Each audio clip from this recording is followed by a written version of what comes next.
mie tucă. Като баба. Сватбарина, казано е, ако че гръмна шампанското, първото ще е момче. Ако не гръмнем, близнаци ще има. А да видим сега. Няма да кажем момиче. Айде. Любчо, кай се? Айде, бабе.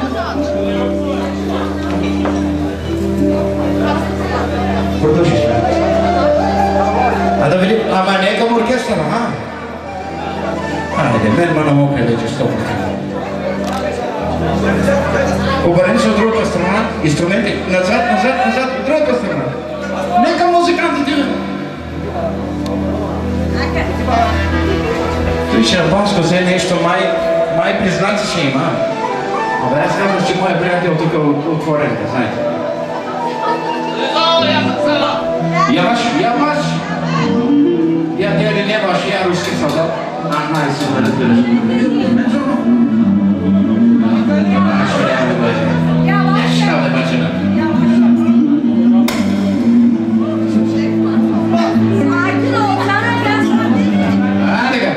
Не, дай малко да сложиш. Аплодисменти! Той ще е малко да знаете, че от 1950 година, преди Балканската война. Скъпи младоженци, също така и красавци, знаете, че чашите се бият до дъно и се чупят за щастие. Няма оркестър. На здраве на младоженците и на красавците.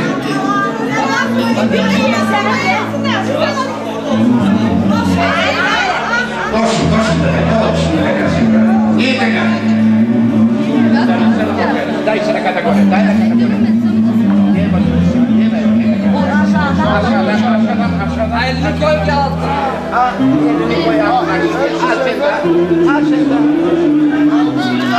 Я свечу мъртви.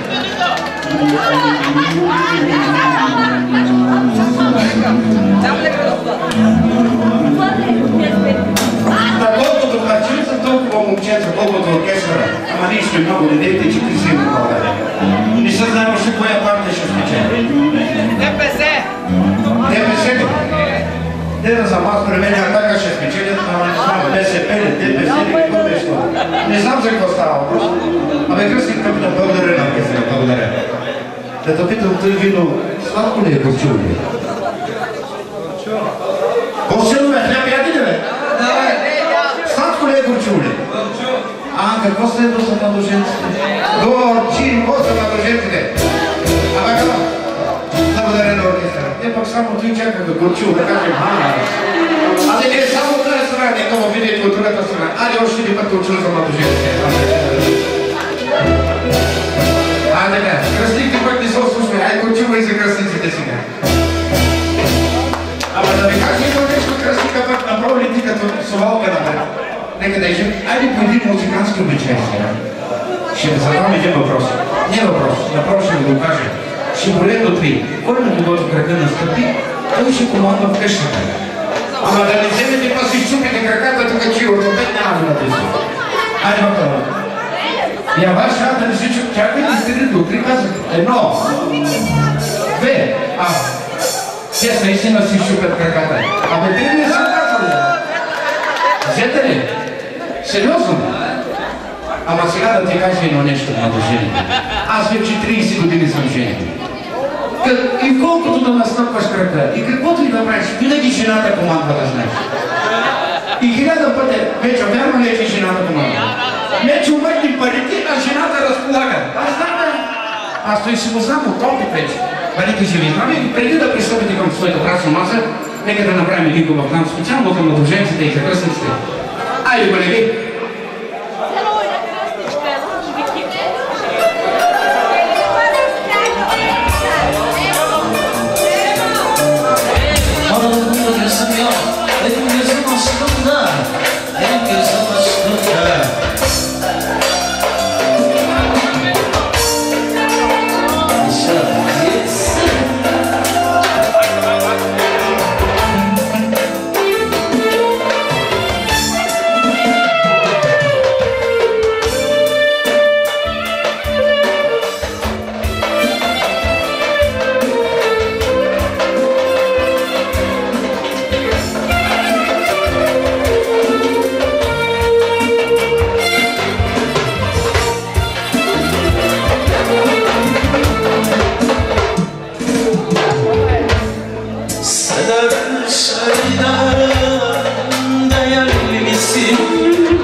Güzel bir çirkinmiş